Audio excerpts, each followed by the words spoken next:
ഇന്ന് ഐശ്വര്യ കുടിച്ചോണ്ട് വന്നപ്പോൾ ഞാൻ വിചാരിച്ചു ഇന്ന് എന്തായാലും രമാദേവിയുടെ അടുത്തുള്ള സത്യം എല്ലാം കൂടെ പറയുമായിരിക്കുമെന്ന്.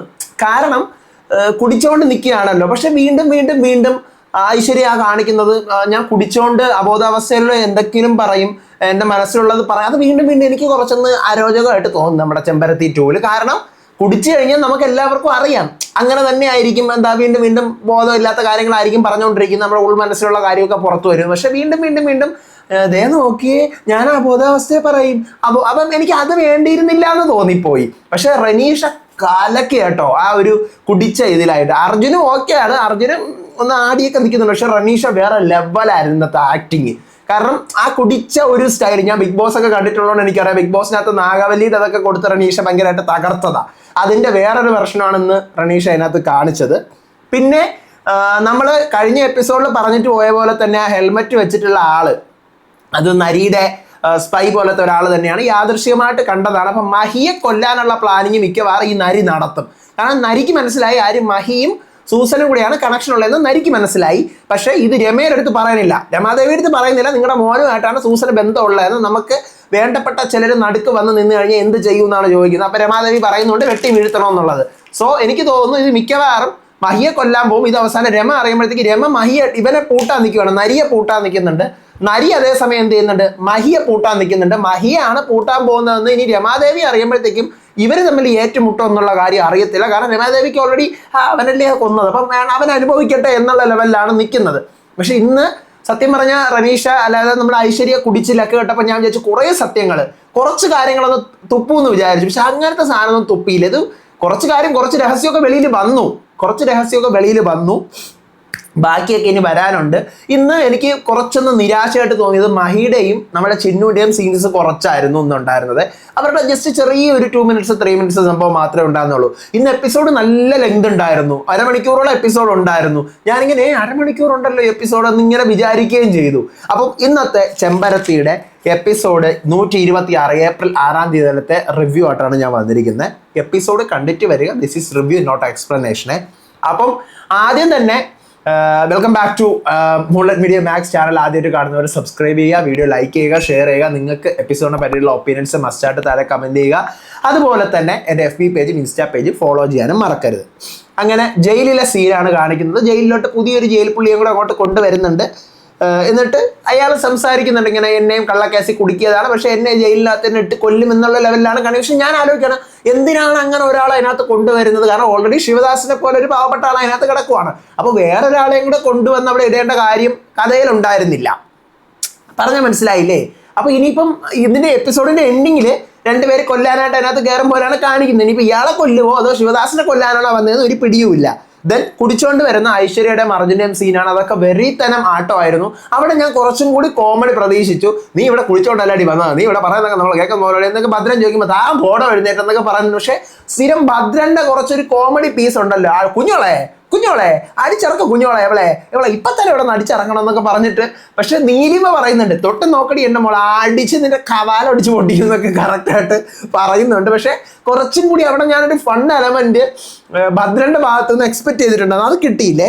പക്ഷേ എനിക്ക് ഇവിടെ വന്നിട്ട് അർജുൻ കുറച്ചെന്ന് പറയുന്നുണ്ട്, എന്താ അൻസൂയ നാളെ മുതൽ അവരുടെ പണി ചെയ്യട്ടെ, ലക്ഷ്മി അവളുടെ പണി ചെയ്യട്ടെ എന്ന് നമ്മുടെ രമാദേവി പറയുന്നുണ്ട്. പറ്റില്ല, ഇവളെ ഓഫീസിൽ കയറ്റാൻ പറ്റില്ല, എൻ്റെ ഭാര്യ ഇരിക്കുന്നിടത്ത് ഇവൾ വരാൻ പാടില്ല, ഞാൻ കിഴങ്ങനെന്നല്ലേ അമ്മ പറഞ്ഞതെന്നൊക്കെ അർജുൻ ചോദിക്കുന്നുണ്ട്. അതെനിക്ക് ഇഷ്ടപ്പെട്ടു. ദെൻ എൻ്റെ ഒരു ഡൗട്ടാണ്, ഇതെല്ലാം കഴിഞ്ഞ് ഇവർ റൂമിലോട്ട് പോകുന്നുണ്ട്. ഇവരിപ്പോഴും ഒരു റൂമിലാണ് അവിടെ കിടക്കുന്നത്. ഞാനത് കഴിഞ്ഞ് ഇതിൽ പറയാനായിട്ട് വിട്ടുപോയ ഒരു സാധനമാണ്. അതായത് നമ്മുടെ രമാദേവി ഓൾറെഡി കല്യാണം കഴിഞ്ഞ് അന്ന് തന്നെ അവരെ പിരിച്ചിട്ട് നിങ്ങൾക്ക് ഒഫീഷ്യലി വിവാഹം നടത്തി തരുന്നവരെ 2 റൂമിൽ കഴിയാൻ പറഞ്ഞു. ഓക്കെ, അടുത്ത ഒഫീഷ്യലി വിവാഹം നടത്തിയിട്ട് എന്ത് പറഞ്ഞു, നിങ്ങൾ അതുവരെ വ്രതം എടുക്കണമെന്ന് പറഞ്ഞു 10 ദിവസത്തേക്ക്. ഓക്കെ, അടുത്ത് വ്രതം എടുപ്പിച്ചു. വിവാഹം നടത്തിയിട്ട് ഹോസ്പിറ്റലിൽ വയ്യാതായി വീണിട്ട് കള്ളത്തരം പറഞ്ഞ് വ്രതം എടുപ്പിച്ചു.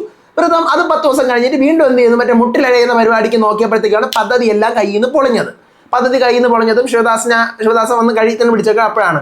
പിന്നെ അതിനുശേഷം ഇവർ ഒരുമിച്ചാണോ എന്നുള്ളത് ഇതുവരെയും കാണിച്ചിട്ടില്ല. ഇനി രമാദേവി എന്തെങ്കിലും അടവിറക്കിയിട്ടുണ്ടോ എന്തോ. പക്ഷെ പൂജ മറ്റൊരു ദിവസത്തേക്ക് മാറ്റി വെച്ചിരിക്കുകയാണെന്ന് പറഞ്ഞു. അപ്പോൾ ഇനി വ്രതം എക്സ്റ്റെൻഡ് ചെയ്തോ എന്തോ അതിൻ്റെ ഒരു ക്ലാരിഫിക്കേഷൻ കിട്ടിയേ കൊള്ളായിരുന്നു. കാരണം ഇവർ രണ്ടുപേരുടെ ഒരു റൂമിൽ നവമിഥുനങ്ങളാണ്, ഒരു റൂമിലാക്കാൻ പറ്റത്തില്ല. ഒരു റൂമിലാക്കി കഴിഞ്ഞാൽ അതാണ്. അപ്പം അതുകൊണ്ട് രമാദേവി അത് തടയാൻ പല വേലയും നോക്കിയിട്ടുണ്ട്. പക്ഷേ ഇപ്പം ആ എലമെന്റ് കാണിക്കുന്നില്ല, അതെന്താണെന്ന് എനിക്കറിയത്തില്ല കേട്ടോ. ദെൻ അടുത്താണ് നമ്മുടെ നരിയുടെ സ്പൈ. നരിയുടെ ഫ്രണ്ട് കറക്റ്റായിട്ട് നരിയുടെ അടുത്ത് പറയുന്നുണ്ട് ഫോറൻസിക്കിന്റെ ആളായിട്ടുള്ള ആരടുത്ത് സൂസന്റെ അടുത്ത് മഹി സംസാരിച്ചു എന്നുള്ള കാര്യം നരിയുടെ അടുത്ത് നരേന്ദ്രന്റെ അടുത്ത് പറയുന്നുണ്ട്. അപ്പൊ എന്തിനു മഹി സംസാരിച്ചു അത് അറിഞ്ഞൂടാ, പക്ഷെ മറ്റേ കേസിന്റെ കേസാണെന്നൊക്കെ പറയുന്നുണ്ട്. ഹെൽമെറ്റ് വെച്ച ആളാണ് ഈ നരിയുടെ സ്പൈ ആണത്. അപ്പം ആ കേസ് പറയുന്നത് അപ്പം നരിക്ക് വളരെ വ്യക്തമായിട്ട് മനസ്സിലാവുന്നുണ്ട് എന്ത് നമ്മുടെ ഈ മഹിയും സൂസനുമായിട്ട് കണക്ഷൻ ഉണ്ടെന്നും മഹി ഇതുമായിട്ട് ബന്ധപ്പെട്ട് കിടക്കുന്നത് നരിക്ക് 100% മനസ്സിലായി. പക്ഷേ മഹിയുടെ കൂടെ ചിഹ്നമുള്ള കാര്യം ഈ ഹെൽമെറ്റ് വെച്ച ആൾ പറഞ്ഞിട്ടില്ല, അയാൾക്ക് അറിയത്തില്ലല്ലോ. നരിയാണ് കണ്ടിരുന്നെങ്കിലും മനസ്സിലായേനെ. ഓക്കെ, ദെൻ പിന്നീട് അത് പറയുന്നുണ്ട്. ഇനി ഷർദിൽ, അതിനകത്ത് ഷർദിൽ ഒരു സീനുണ്ട്. റനീഷ് ഛർദിച്ചുകൊണ്ട് നിൽക്കുമ്പോഴത്തേക്കും ചിന്നു വരുന്നു. അത് അവിടെ കുറെ നോർമൽ സംസാരമാണ്. അടുത്തങ്ങോട്ട് നമ്മുടെ രമാദേവി നോക്കി അമ്മ ഉറങ്ങിക്കിടന്നാലും അമ്മ എങ്ങോട്ട് വേണമെങ്കിലും കൊണ്ടുപോകുക, അത്രയ്ക്ക് ഒരുങ്ങിയാണ് കെട്ടി ഒരുങ്ങി നടക്കുന്നുണ്ടെന്നൊക്കെ പറയുന്നുണ്ട്. രമാദേവി അവിടെ ഡയലോഗ് അടിക്കുന്നുണ്ട്, ഞാൻ പാല് കൊണ്ടുവരാനായിട്ട് വന്നതാന്നൊക്കെ ചിന്നു പറയുമ്പോൾ പാലല്ല അവർക്ക് മോര് കുറച്ച് കൊടുക്കുന്നൊക്കെ പറയുന്നുണ്ട്.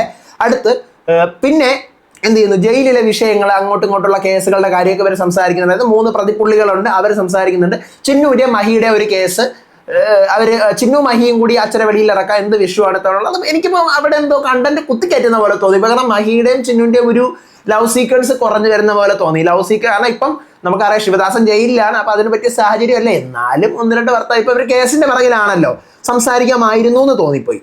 അടുത്ത് പിന്നീടാണ് നമ്മുടെ ഐശ്വര്യയും രമാദേവിയും കൂടെ മണിമാലയെ കുറിച്ച് ഇവള് നല്ലൊരു അവസരമായിരുന്നു, നല്ല രീതിക്ക് അതിനെ സ്ക്രിപ്റ്റ് വൈസ് ചെയ്തുകൊണ്ട് നമുക്കത് കാണിക്കാൻ പറ്റുന്ന ഒരു സാധനമായിരുന്നു. അതായത് മണിമാലയുടെ കേസ് ചോദിച്ചിട്ട് ഐശ്വര്യ എന്താ മറുപടി അതിന് കറക്റ്റായിട്ട് കൊടുക്കുമെന്ന് രമാദേവിക്ക് കറക്റ്റ് ഓങ്ങി അടിക്കായിരുന്നു, എവിടെയാണ് നീ ആരാണെന്നൊക്കെ കറക്റ്റായിട്ട് ചോദിക്കായിരുന്നു.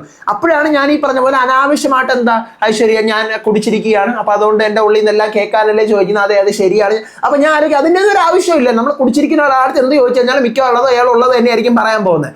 അപ്പോൾ വീണ്ടും വീണ്ടും വീണ്ടും ആ ഡയലോഗ് പലതവണ റിപ്പീറ്റ് ചെയ്തപ്പോൾ എനിക്കത് കുറച്ച് അരോചകമായിട്ട് തോന്നിയേ. പിന്നീട് ഐശ്വര്യ പറയുന്നുണ്ട് മണിമാല ക്ഷേത്രത്തിലാണ് നാഗബന്ധനം വെച്ച് പൂട്ടിയിരിക്കുകയാണെന്ന് പറയുന്നുണ്ട്. അപ്പോഴ് നാഗബന്ധനം എന്താണെന്നും മണിമാല ഏത് ക്ഷേത്രത്തിലാണ് ഇരിക്കുന്നതെന്നും രമാദേവിക്ക് നല്ലതുപോലെ അറിയാം. അപ്പോൾ ഐശ്വര്യ അത് പറയുകയും കൂടെ ചെയ്തു.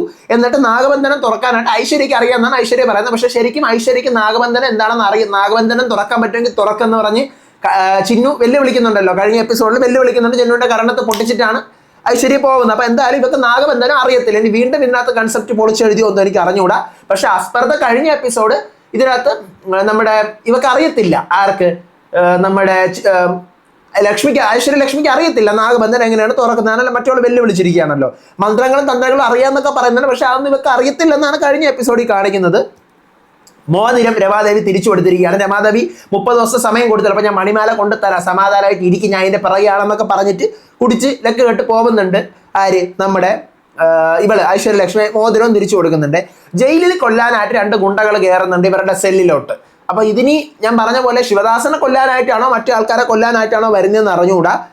പിന്നീട് നരി രമാദേവിയെ വിളിച്ചിട്ട് പറയുന്നുണ്ട്, ചേച്ചി ഇതുപോലെ ഫോറൻസിക്കുകാർ മറ്റേ കേസ് അന്വേഷിക്കാൻ തുടങ്ങിയിരിക്കുകയാണ്, ഇതിന്റെ നടുക്ക് അപ്പം ആരാണ് ഇതൊക്കെ ഇങ്ങനെ അന്വേഷിക്കാൻ നിൽക്കുന്നത്, അപ്പം ആരാണെന്ന് അത് കണ്ടുപിടിക്കണമെന്ന് പറയണം. അപ്പോൾ ചേച്ചി ഞാൻ കണ്ടുപിടിക്കാം, പക്ഷേ നമുക്ക് വേണ്ടപ്പെട്ട ആരെങ്കിലും ആണെങ്കിലോ നടുക്ക് നിൽക്കുന്നത്, ആരായാലും വെട്ടിക്കൊന്ന് തള്ളാൻ പറഞ്ഞിരിക്കുകയാണ്. ബന്ധോ സ്വന്തോ ഒന്നുമില്ല, നമ്മളെ ഉപദ്രവിക്കാൻ വരുന്ന അല്ലെങ്കിൽ ഈ കേസ് അന്വേഷിക്കാൻ ആരാണോ ഇവിടെ എല്ലാം കെട്ടിപ്പൊക്കുന്ന കൊല്ലാൻ പറയണം. അപ്പം ഇൻഡയറക്ട്ലി എവിടെ മഹിയെ കൊല്ലൂ എന്നുള്ളൊരു സാധനമാണ് എന്ത് ചെയ്യുന്നത് രമാദേവി ഇവരുടെ അടുത്ത് പറയുന്നത്. പക്ഷേ ഇത് നരിക്ക് വളരെ വ്യക്തമായിട്ട് അറിയാം ഇത് മഹിയാണെന്നുള്ള കാര്യം. അപ്പം നരിക്ക് അറിഞ്ഞുകൊണ്ട് ഇപ്പം മഹിയെ കൊല്ലേണ്ട കാര്യം എന്തുവാന്നാണ് ഞാൻ ആലോചിക്കുന്നത്. കാരണം മഹിയായിട്ട് വേറെ വിരോധമൊന്നും ഈ പറയുന്ന നരിക്കില്ല.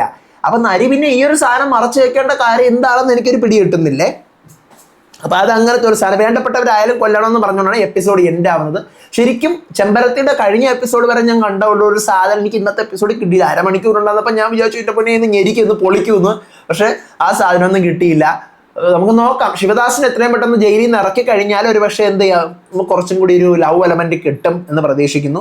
എനിക്കിതാണ് ഇന്നത്തെ എപ്പിസോഡിനെ കുറിച്ച് പറയാനുള്ളത്. കുറച്ചും കൂടിയൊക്കെ അവർക്ക് ആടുകയായിരുന്നു, കുറച്ച് സത്യമൊക്കെ ഐശ്വര്യയുടെ വായിന്ന് തുപ്പുന്ന ലെവൽ, അതായത് അമ്മയും സഹോദരിയുടെ കേസോ എന്തെങ്കിലുമൊക്കെ ഞാൻ അനാഥയല്ലെന്നോ എനിക്ക് അമ്മയും അച്ഛനും ഒക്കെ ഉണ്ടെന്നോ എന്നൊക്കെ പറയുന്നു. പക്ഷേ രമാദേവി ഇടയ്ക്ക് പറയുന്നുണ്ട്, ആര് മറ്റേ CID നേഹയെ കൊണ്ടെല്ലാം ഞാൻ തിരക്കുന്നുണ്ട് കണ്ടുപിടിക്കുന്നതൊക്കെ മനസ്സിൽ പറയുന്നുണ്ട്.